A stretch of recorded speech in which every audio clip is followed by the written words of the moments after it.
this Suburban, just maybe, next year on the Great Race, when we're doing the 100th anniversary of the Route 66 from Illinois down to California, you just may see this Suburban along that route with a couple of cool additions following behind. Welcome to Sam's Garage, presented by NHOU Undercoating.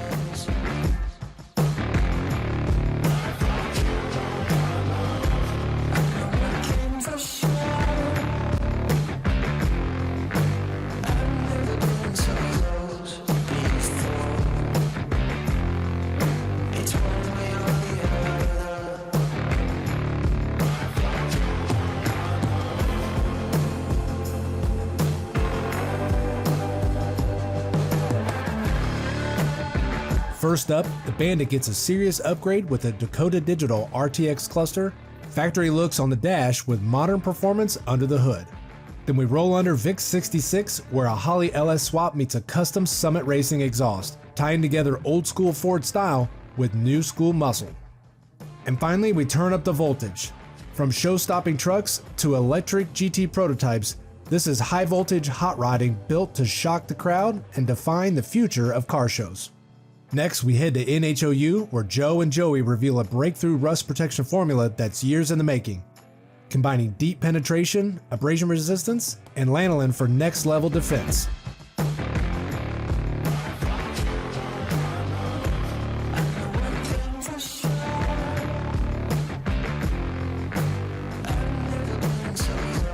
With the new Dakota Digital RTX cluster installed, the Bandit's ready to deliver factory looks with modern performance. Another Summit Racing Bandit Project upgrade checked off, and we're just getting started. So anytime you guys do an upgrade like we just did, where we swapped out the whole powertrain, you're gonna wanna update the instrument cluster so you got proper readings and you can monitor your new investment. So I went to Dakota Digital, I got me a nice RTX unit right here, and two little side gauges that are gonna take the place of the factory one right here.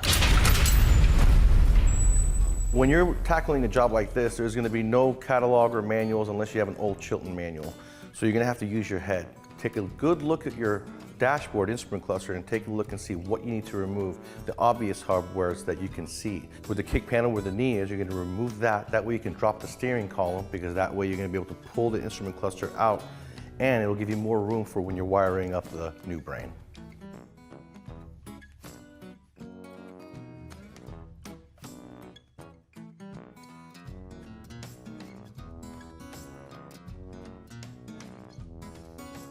So when it comes to the brain, I like to go ahead and do a pre-wire on it, because it makes it easier once I'm in the car. So all that is there. The only other three that needs to go in is going to be the 3 sending units for oil, coolant, and speed. And I use some old Dakota Digital wire that's got 2 wires in 1 cable for my fuel and for my dimmer and my emergency brake. Then what we're going to do is go to the car. So I'm going to grab my power probe, turn on the car, go in there and start probing things and finding out what wires I need to connect to these wires right here, and then I can go in with the brain.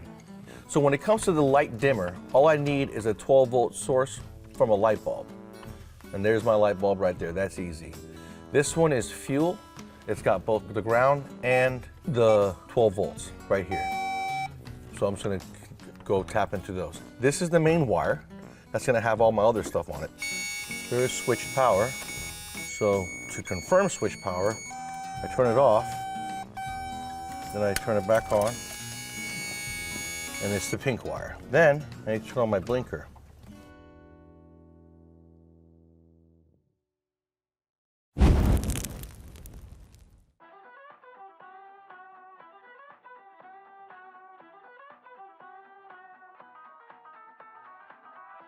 You can see that I'm all done, wired up, everything is put together. I got the fuel hooked up. I took my switch 12-volt powers from this plug, even though there is one right here, but this is a covered plug, so it's not gonna short out on me. It could just lay out there.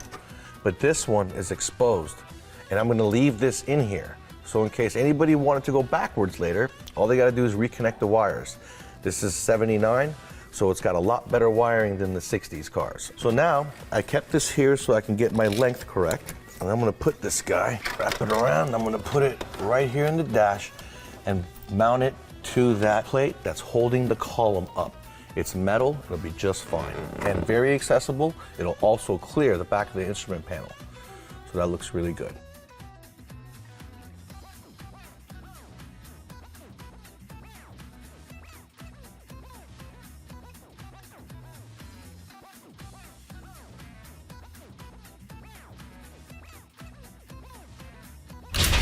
That looks factory fresh. That's what I love about Dakota Digital. They do such an awesome job making the instrument cluster look like it belongs in the vehicle. And they're not bad to install. You're gonna do about 6 to 10 hours depending on the application.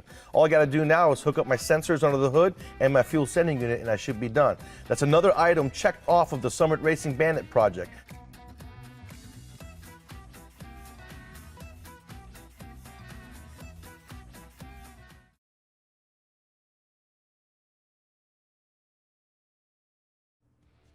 Welcome back to Sam's Garage, presented by NHOU Undercoating.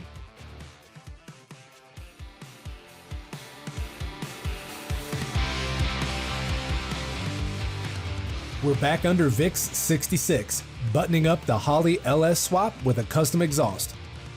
From Summit Racing pipe cuts to NASCAR-style flat pipes, we're connecting the new power to the old system. Heat-wrapped, protected, and ready to rumble.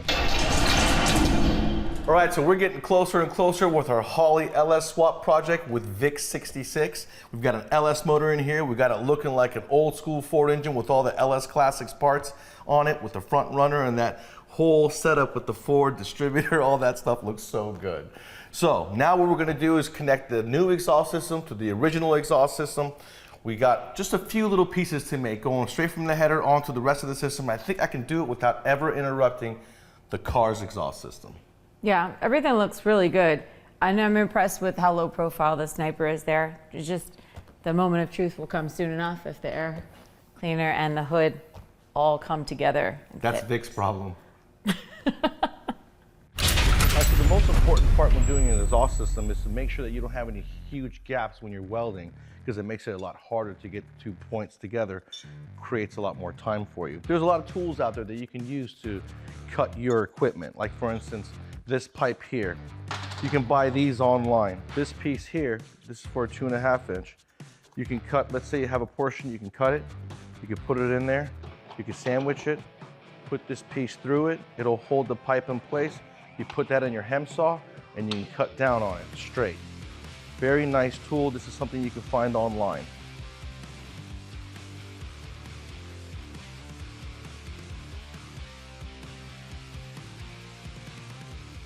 Also, they have these pie cuts, nice pie cuts. This is very hard to cut on your hem saw. No matter what saw you have, this is very hard to cut. So they sell these in a package. You can pick them up at Summit Racing and you can basically make it very easy for yourself to be able to maneuver any kind of piping, whether it be for exhaust system or whether it be for the intercooler itself. So these are very good pieces to have whenever you're gonna be doing in a custom exhaust system. You wanna save yourself money because let's face it, today, when you go to the exhaust shop, it's $1,000. No matter who it is, what you have, it's $1,000. If you can save that money and do it yourself and gain some pride from it, I highly recommend it. So when adapting the exhaust system from the LS engine to the old Ford system, it was actually pretty easy. You can see Vic has NASCAR style flat pipe to give me some more clearance, and we had 3-bolt 2.5 inch flanges. So I was able to come off the header with the 2.5 inch V-band, came away from the coil packs and down. Now the coil packs do live right next to the exhaust pipes, but I've got everything heat wrapped and protected. So I've got the heat wrap over the coil wires coming off the coils, both sides. I've got wrap around the transmission cooler lines. I made a hole in the bell housing to zip tie the cooler lines in place along with the oil pan, zip tie them in place. They're good, they're not gonna go anywhere. I've got the wrap around the exhaust pipe itself, and I think everything is taken care of.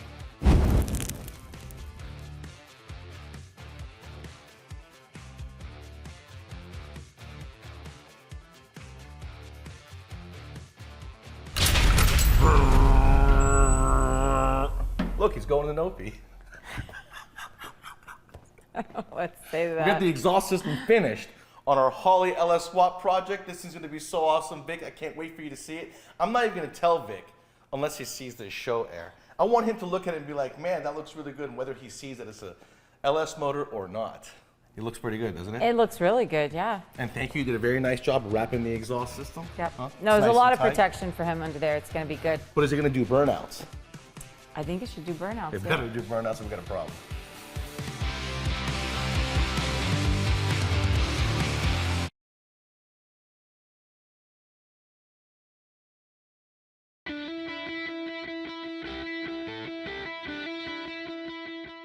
So the whole reason Vic 66 is in the shop is because Vic has cancer and he wants to do burnouts. So that's Who what doesn't?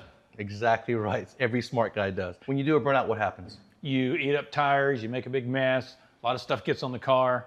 Put a load down, Big load on burning your car. fuel. So we got this item called Burnout Box, right? It's a kit that we're soon gonna sell on the website. You'll see it coming out. We'll talk about it more. It's gonna be pretty much a reservoir for coolant, like you would in your windshield washer. Like a windshield washer reservoir, Yep. right. Got a reservoir with a pump in it. Put it Right. right here. Put a line all the way to the back. In the back, there are two nozzles. Get that out. are- two nozzles that are gonna face the tire and make them wet, making it easier to do a burnout. We even put a line lock in this one. All right, so he's gonna turn it on. The front brakes will stop. The rear wheels will have no load. The engine won't even know what's going on. You know what I mean? Because you That's got water awesome. and no brakes. And big smoke. Yep. So if you guys want the same thing for your car, make sure to check out burnoutbox.com. Not yet though, it'll be coming soon. Look for it on social media, we'll be updating you as well. So this is gonna be a surprise for Vic. He does not know it yet. When he picks it up, we're gonna show him how he can do a burnout and do it very easily. Awesome. Welcome back to more Sam's Garage, presented by NHOU.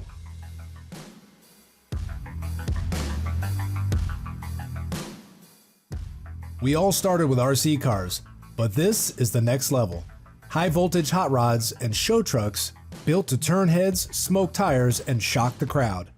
From patina classics to all electric GT prototypes, this is the future of car shows. Loud, proud, and fully charged.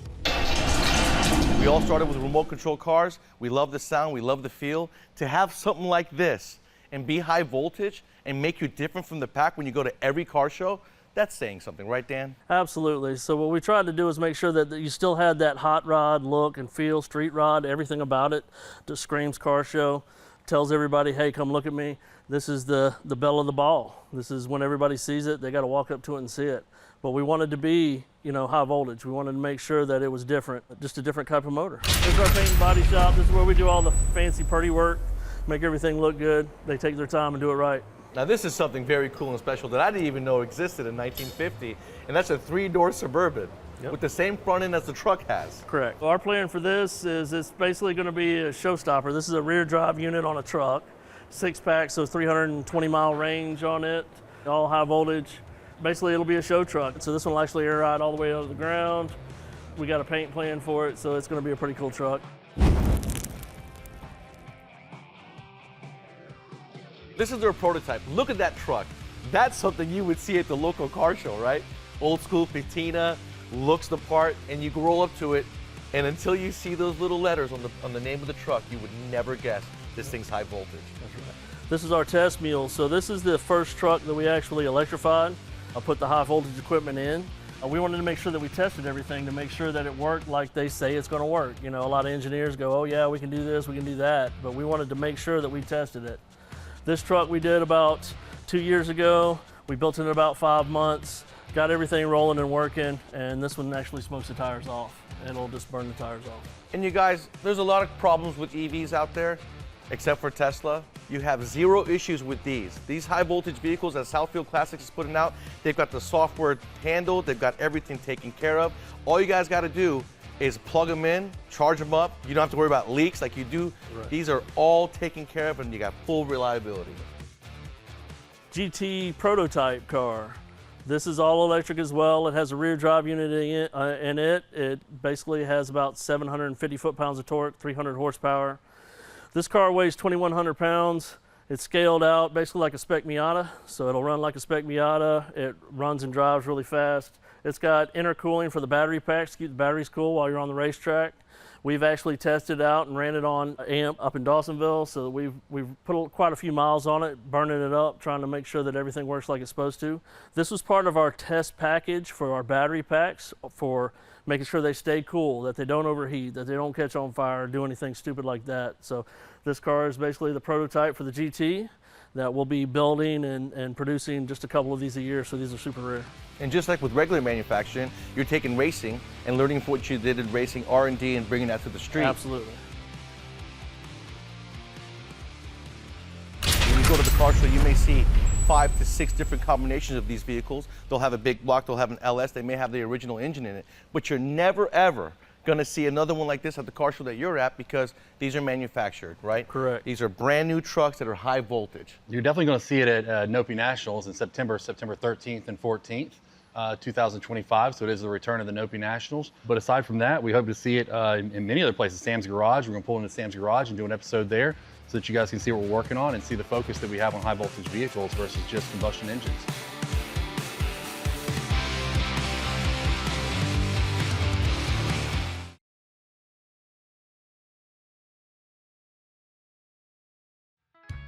Welcome back to Sam's Garage, presented by NHOU.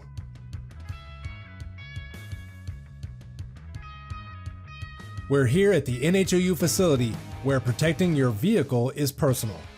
Joe and Joey are unveiling a brand new rust protection formula, years in the making, that combines penetration, abrasion resistance, and lanolin to keep your car's undercarriage safe. It's innovation with one goal: protecting your investment. We're here at the NHOU facility and we got a whole bunch of great news for you guys. We got a couple of new products that Joe and Joey want to showcase for you. And like I said, this family is all about protecting your investment. Today we are revealing what's taken us a couple of years to develop, and it's because we are not just developers of the product, but we're consumers of the product, right? So we actually use the stuff.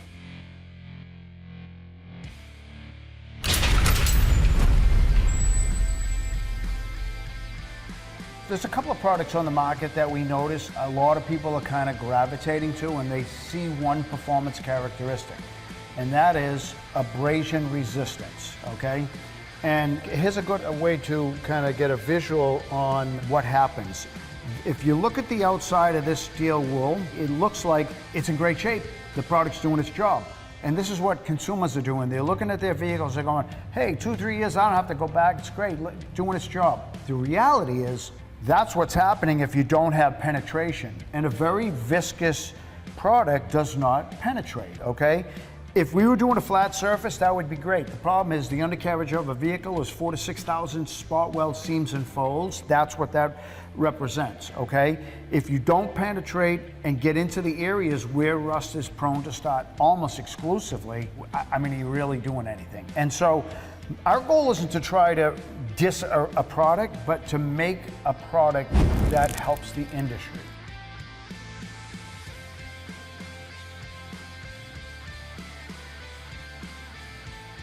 We let these sit for a week in a heated area so they had time to migrate and to penetrate. And then we submerged them in liquid de-icing material like a road brine that we use on the roads. Now this one has some rust, but minuscule compared to that. That's because this product, V3, has petroleum in it. And petroleum is the magical product when it comes to penetration. That's what you want on your vehicle. This takes the 3 best performance characteristics from our different products. 1 is our oil penetrating, 2 is our Boss Wax, abrasion resistance, so you're gonna get a longer surface retention because it's gonna resist abrasion.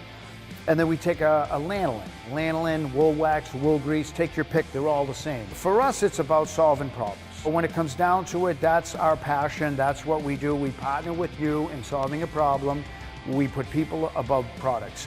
I think that a business really should have a higher purpose than to just make money. And for us, it's solving problems. When we do that properly, the money is a byproduct.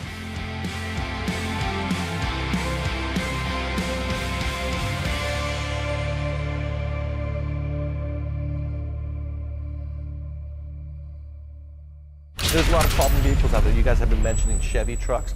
I know also Toyota trucks have problems with their frames. Honda CRVs, the rear subframes will, rust out of them. So if you guys have these vehicles and you may not know that they're prone to rust, you might want to go to NHOU and have Joe and Joey take a look at it and see if you're not a candidate for investment. If you're up north, you are all a candidate for investments. Well, thank you very much, guys. Thank you, Joe, for everything you do. Thank you, Joey, for helping everyone put more money in their pocket when they get rid of that car and save money while they're owning that car with NHOU protective coating. And residual value.